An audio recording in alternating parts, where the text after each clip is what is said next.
ఇక భూగర్భ గనుల శాఖ ఏడీ జయరాజ్ నివాసాల్లో ఏసీబీ సోదాలు కొనసాగుతూనే ఉన్నాయి. హైదరాబాద్, భూపాలపల్లి, సూర్యాపేట, తాండూరు సహా 12 చోట్ల అవినీతి నిరోధక శాఖ తనిఖీలు చేస్తున్నారు.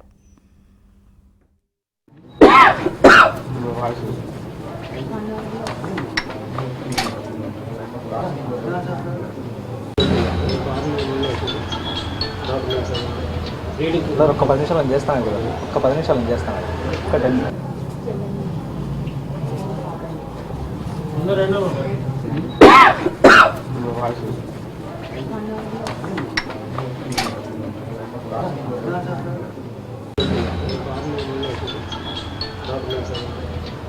ఒక్క 10 ఒక్క 10 నిమిషాలు చేస్తాను కదా, ఒక్క 10 నిమిషాలు చేస్తాను.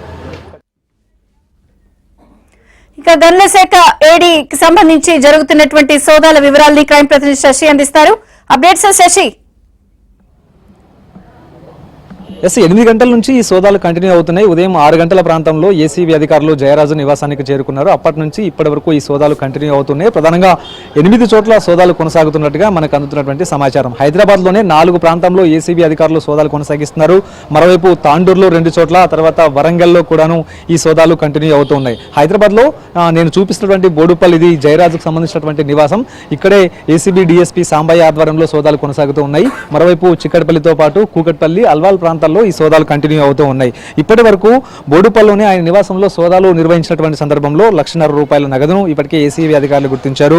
మరోవైపు కిలో బంగారాన్ని కూడా ఇప్పటికే ఏసీబీ అధికారులు గుర్తించి వాటిని స్వాధీనం చేసుకున్నారు. ఈ బంగారానికి సంబంధించినటువంటి విలువను సైతం ప్రజెంట్ లెక్కించేటటువంటి ప్రయత్నం చేస్తూ ఉన్నారు. అయితే ఈ సోదాలు నిర్వహిస్తున్నటువంటి సందర్భంలో సుమారుగా 4 నుంచి 5 లాకర్లను ఏసీబీ అధికారులు గుర్తించారు. ఎక్కువగా సంపాదించినటువంటి అక్రమ సొమ్మునంతటిని కూడా ఇంటిలోనే దాచుకోకుండా ఆయన లాకర్లలో పెట్టుకున్నట్టుగా ఏసీబీ అధికారులు భావించారు. అందుకు అనుగుణంగానే ఇప్పటికే ఆ ఏసీబీ అధికారులు లాకర్లు గుర్తించి జయరాజుకు సంబంధించినటువంటి భార్యను వెంటబట్టుకుని ఆయా బ్యాంకులకు వెళ్లారు. ఆ బ్యాంకుల్లో లాకర్లను ఓపెన్ చేస్తే ఆ లాకర్లలో ఏ మేరకు అక్రమాస్తి ఉంచారు అన్న అంశాల గురించి ఒక క్లారిటీ వచ్చేటటువంటి అవకాశం ఉంది.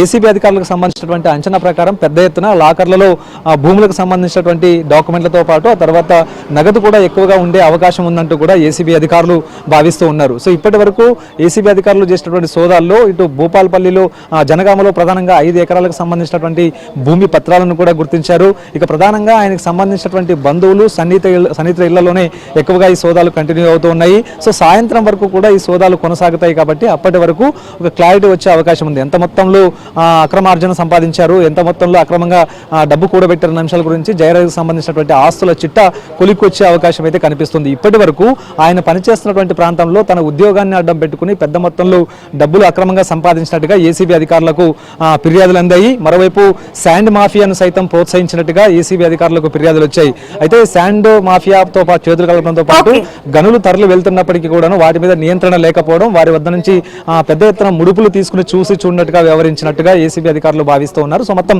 అన్ని అంశాల మీద దర్యాప్తు కొనసాగుతుంది. సాయంత్రం వరకు ఆయనకు సంబంధించినటువంటి అక్రమాస్తులపైన ఒక క్లారిటీ వచ్చే అవకాశం కనిపిస్తుంది. విజయచంద్రిక.